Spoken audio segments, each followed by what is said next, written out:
마태복음 26장 1에서 5절 말씀입니다. 26장 예수께서 이 말씀을 다 마치시고 제자들에게 이르시되 너희가 아는 바와 같이 이틀이 지나면 유월절이라. 인자가 십자가에 못 박히기 위하여 팔리리라 하시더라. 그때에 대제사장들과 백성의 장로들이 가야바라 하는 대제사장의 관정에 모여 예수를 흉계로 잡아 죽이려고 의논하되 말하기를 밀란이 날까 하노니 명절에는 하지 말자 하더라. 사랑하는 형제 여러분, 1월 16일 토요일 저녁 묵상에 오신 것을 환영합니다. 예수님의 고난주간 화요일의 행적 묵상 중인데요. 오늘 26장 5절까지 읽었습니다. 이어지는 6에서 13절은 6월절 엿새전 즉 토요일 사건 회상이고요. 14에서 16절 이 부분은 다시 화요일로 돌아와서 가룟 유다의 배신 사건입니다. 그러므로 이 14에서 16절은 5절에 이어지는 사건으로 보시면 되겠습니다. 1절 예수께서 이 말씀을 다 마치시고 제자들에게 이르시되 이 말씀은 24, 25장에서 감람산 강화 전체를 말합니다. 교육은 끝났고 이제 중요한 예언을 하십니다. 2절 너희가 아는 바와 같이 이틀이 지나면 유월절이라 인자가 십자가에 못 박히기 위하여 팔리리라. 예수님의 십자가 순환 예고가 이로써 네 번째입니다. 하나하나 확인해 볼게요. 맥락도 함께 보도록 이어지는 구절도 보겠습니다. 먼저 마태복음 16장 21, 22절 이때로부터 예수 그리스도께서 자기가 예루살렘에 올라가 장로들과 대제사장들과 서기관들에게 많은 고난을 받고 죽임을 당하고 제3일에 살아나야 할 것을 제자들에게 비로소 나타내시니 베드로가 예수를 붙들고 항변하여 이르되 주여 그리마옵소서 이 일이 결코 주께 미치지 아니하리이다. 네. 다음 마태복음 17장 22절 갈릴리에 모일 때에 예수께서 제자들에게 이르시되 인자가 장차 사람들의 손에 넘겨져 죽임을 당하고 제3일에 살아나리라 하시니 제자들이 매우 근심하더라. 네. 마태복음 20장 17에서 19절 예수께서 예루살렘으로 올라가려 하실 때에 12제자를 따로 데리시고 길에서 이르시되 보라 우리가 예루살렘으로 올라가노니 인자가 대제사장들과 서기관들에게 넘겨짐에 그들이 죽이기로 결의하고 이방인들에게 넘겨주어 그를 조롱하며 채찍질하며 십자가에 못 박게 할 것이나 제3일에 살아나리라. 그때에 세베대의 아들의 어머니가 그 아들들을 데리고 예수께 와서 절하며 무엇을 구하니. 네. 다른 대화 중에 암시하신 부분들도 여럿 있지만 그런 것은 제외하고라도 분명하게 예고하신 4번의 순환 예고가 있었습니다. 예수님은 자신의 죽음의 시점, 장소, 죽이는 자들, 죽이는 방법을 다 알고 계셨고 제3일에 살아나실 것도 번번이 말씀하셨습니다. 그리고 그 죽음을 향하여 가고 계신 것입니다. 그런데 오늘 4번째 예고에서 추가로 알리신 것 2가지가 있습니다. 하나는 유월절에 죽음을 당한다는 것인데요. 이것이 중요합니다. 유월절에 죽는 것은 유월절 어린 양으로 예표되어 왔던 바로 그 실체로서의 죽음을 죽는다는 뜻입니다. 둘째로는 팔리리라는 것인데요. 제자 중 누군가가 돈을 받고 예수님을 넘겨줄 것이라는 뜻입니다. 예수님은 가룟 유다의 배신도 다 알고 계셨던 것입니다. 먼저 유월절의 실체라는 점을 말씀드릴게요. 유월절은 이스라엘을 과거 애굽의 노예 신분에서 해방되게 하실 때에 하나님이 이스라엘로 하여금 구원받을 표징을 갖추도록 유월절 규례를 명하신 것입니다. 유월절 규례로서 표징을 갖춘 집은 구원을 받을 것이고 그렇지 않은 집은 즉 애굽의 모든 집은 장자 죽음의 재앙을 당했죠. 그러니까 유월절 규례를 받아서 표징을 갖춘 이스라엘 집은 구원받을 것이고 애굽의 모든 집은 설령 그 소문을 들었다고 할지라도 그 표징이 없으므로 죽음의 재앙을 당했죠. 출애굽기 12장 1에서 14절을 강해와 함께 보실게요.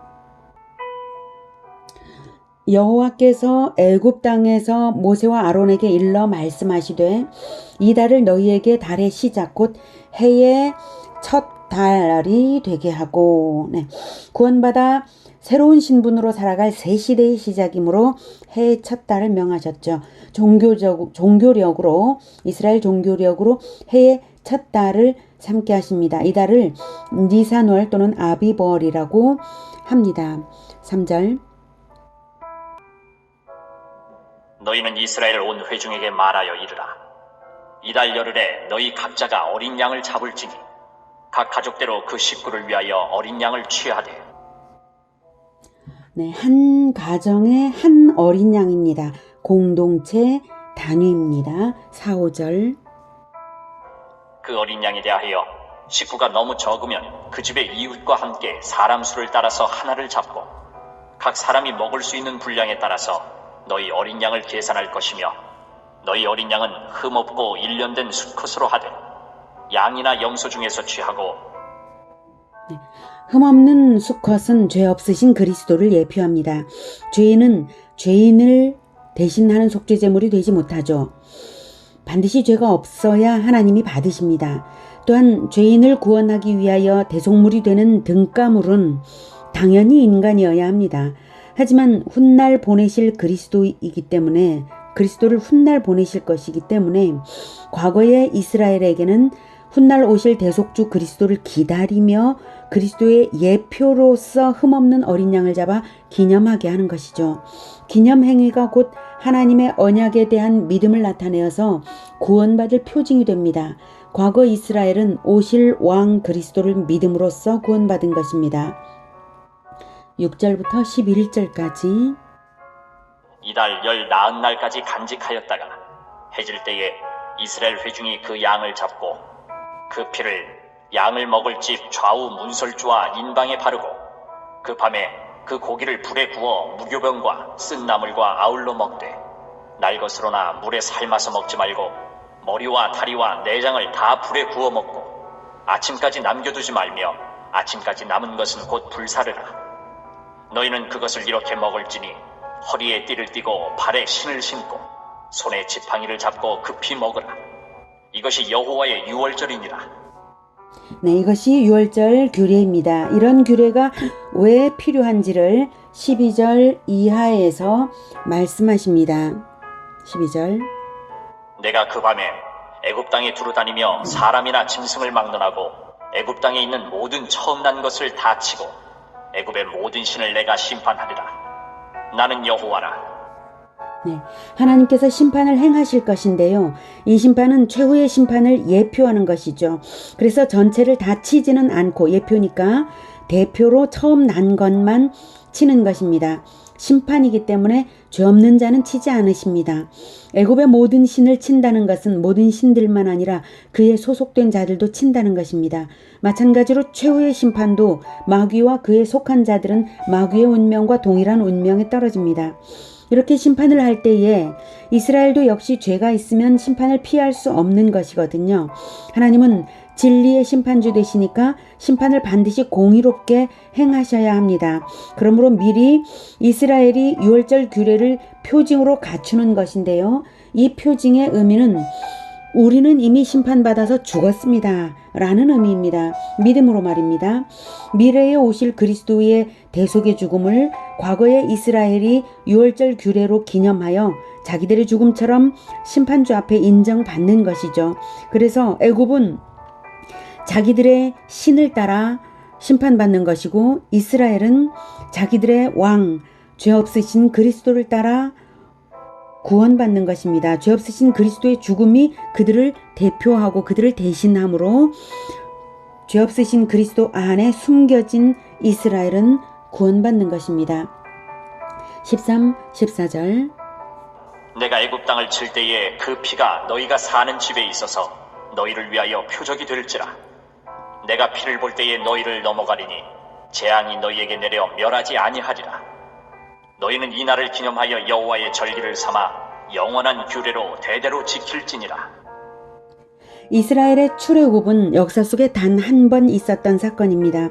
그런데도 영원한 규례로 대대로 지킬 것을 명하시는 이유는 영원한 구원을 위한 언약을 믿는다는 표시이기 때문입니다. 그러므로 과거 이스라엘이 기념했던 예표가 실체로서 역사 속에 등장할 것은 당연한 것이고, 드디어 그 실체이신 그리스도가 오셔서 이제 대속의 죽음을 맞이하려는 것입니다. 24절에 여호와께서 애굽 사람들에게 재앙을 내리려고 지나가실 때에 문 인방과 좌우 문설주의 피를 보시면 여호와께서 그 문을 넘으시고 멸하는 자에게 너희 집에 들어가서 너희를 치지 못하게 하실 것임이니라. 너희는 이 일을 규례로 삼아 너희와 너희 자손이 영원히 지킬 것이니. 네, 그리고 46, 48절에서는 한 집에서 먹되 그 고기를 조금도 집 밖으로 내지 말고 뼈도 꺾지 말지며 이스라엘 회중이 다 이것을 지킬지니라. 이렇게 고기를 먹는 것은 동일시 되도록 연합되었다는 뜻입니다. 어린 양은 실제로 죽지만 어린 양의 고기를 먹은 가족은 그 어린 양과 연합되어서 이미 죽은 존재인 것으로 여겨져서 살리심 받는 것이죠. 그러한 무언의 약속입니다. 하나님과 이스라엘이 언약 관계니까요. 48절 너희가 함께 거류하는 타국인이 여호와의 유월절을 지키고자 하거든 그 모든 남자는 할례를 받은 후에야 가까이하여 지킬지니 곧 그는 본토인과 같이 될 것이나 할례 받지 못한 자는 먹지 못할 것이니라. 할례는 세례와 의미가 동일합니다. 하나님 백성이라는 표징입니다. 타국인이라도 할례를 받은 것은 여호와의 백성이 되고자 언약 안으로 들어온 것이죠. 그러므로 유월절 규례는 꼭 이스라엘 혈통만인 것이 아니라 꼭 여호와 백성이어야 한다는 것입니다. 믿음으로 하나님의 백성이 되는 것입니다. 언약 안에 들어온다는 것이 그것입니다. 유월절 규례는 말하자면 구원의 만찬을 먹는 것인데요. 예수님의 성찬식 제정이 바로 유월절 규례의 새로운 형식입니다. 새 언약의 피를 기념하면서 주신 것이죠. 그래서 세례를 받은 자만 성찬도 참여하는 것입니다. 자, 유월절에 죽으시는 이유를 알려드렸고요. 이제 둘째로 팔일이라고 가룟 유다의 배신 사건을 암시하신 것이죠. 물론 제자들은 이때 알아듣지는 못했어요. 중요한 것은 십자가 사건이 구속사적 의미를 갖게 되려면 유월절 양 잡는 때에 죽으심을 당하는 것이 맞거든요. 바로 그 의미 형성에 유다의 배신 사건이 일조했다는 사실입니다. 무슨 말인가 하면 대적들이 예수님을 죽일 계획을 할 때에 5절에 명절에는 하지 말자 했잖아요. 유월절은 피하려고 했던 거죠. 하지만 늘 무리가 옹위하며 예수님을 따르기 때문에 무리 가운데 있는 예수님을 낮에 체포하기도 어렵고 어두운 밤에는 그 당시에는 조명이 없던 때니까 알아볼 수도 없지만 또 누군가가 길잡이가 되어서 지목해 주어야 할 필요가 있는데 그럴 사람은 예수의 측근이어야 하는 것이죠. 어느 시간에 어디서 예수가 주로 있는지를 아는 자라야 하니까요. 그래서 대적들은 유월절을 피하려 했지만 가룟 유다의 때마침 배신이 때마침 그들에게 기회가 되어서 유월절임에도 예수 처형을 결정하게 된 것입니다. 이렇게 섭리하신 것은 바로 하나님이십니다. 하나님은 사악한 자들이 자의적으로 행하는 어떤 것일지라도 하나님의 섭리의 손길 안에 있습니다. 그래서 하나님이 뜻하시면 하나님의 뜻을 이루는데 이용됩니다. 마귀와 그 추종자들은 하나님의 아들이신 그리스도를 죽임으로써 승리를 거둘 수 있다고 여겼지만 그리스도의 죽음이야말로 오히려 인류 구속을 위한 하나님의 섭리의 핵심이었던 것입니다. 3, 5절은 또한 마귀의 종들의 불법성과 악함을 알게 하는데요. 3절에 그때에는 예수님이 제자들에게 순환을 예고하실 바로 동일한 시간에 대제사장들과 백성의 장로들이 모였죠. 여기서 백성의 장로들이라고만 나오는데 이들은 사내들인 공회 구성원들이고요. 그래서 나중에 사내들인에서 처형을 결정하니까요. 사내들인 공회를 불법으로 열어서 의논을 한 것입니다. 다른 복음서에는 서기관들 또는 바리새인들이라고 되어 있어요. 대제사장들이라고 나오죠. 예, 이 말 자체에서 이미 그들이 성직 매매의 범죄자인 것이 나타납니다. 원래 하나님이 제사장 제도를 명하실 때 대제사장은 1인이고 종신직이며 죽으면 아들에게 물려지는 자리로서 하나님과 백성의 중보의 자리입니다. 그런데 그들은 로마에게 대가를 지불하여서 대제사장으로 임명되고 임기도 임의로 정했고 아들에게 물려지지도 않았습니다. 그러므로 그들은 하나님께 충성될 수가 없는 사람들이었습니다. 그들은 다만 성전 권력을 쥐어서 자기들의 배를 채우려는 목적으로 그 자리를 차지한 것입니다. 그래서 실체이신 그리스도가 오신 것이 눈엣 가시였던 것이죠. 가야바라 하는 대제사장의 관정에 모여 이 장소 또한 사내들인 공회가 공식적으로 열리는 장소가 아니었습니다. 불법이죠. 4절 예수를 흉계로 잡아 죽이려고 의논하되 그들의 논의의 목적이 예수 처형을 어떻게 할까 하는 것이었습니다. 이미 예수를 죽이려는 목표는 오래전부터 있었던 것이고 그 방법을 논의한 것입니다. 5절 말하기를 밀란이 날까 하노니 명절에는 하지 말자. 예수님을 체포했을 때에 밀란이 나서 사내들인이 공격당할 가능성은 충분했습니다.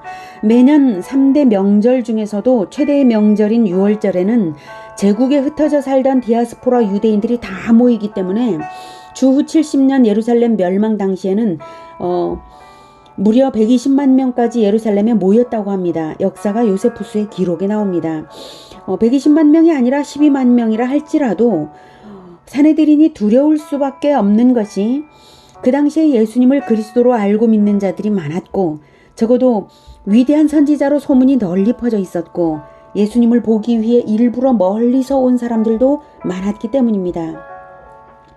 자, 오늘은 역사 전체를 움직이시며 그리스도의 대속을 통한 인류 구원의 길을 열기 위해 오래도록 준비해 오신 1000년, 2000년 그 이상을 준비해 오신 하나님을 만났습니다. 하나님의 이러한 사랑을 우리가 그 누가 짐작이나 할 수 있었겠습니까? 하나님의 은혜로운 방법과 사랑의 크기와 그 섭리의 손길과 자비하심의 크기는 다 헤아릴 수가 없습니다. 그리고 아버지의 뜻에 순종하여서 자기 생명을 내어드려서 우리를 사랑하시는 구원주 예수님을 오늘 또 만났습니다. 우리가 이제 할 일이 무엇인가요? 어떤 마음을 가져야 하나요? 오직 예수님을 영접하여 그분께 연합되는 것밖에 다른 것을 선택할 수가 있겠습니까? 이스라엘 백성들은 유월절 양고기를 먹었습니다. 우리는 예수님의 살과 피를 먹습니다.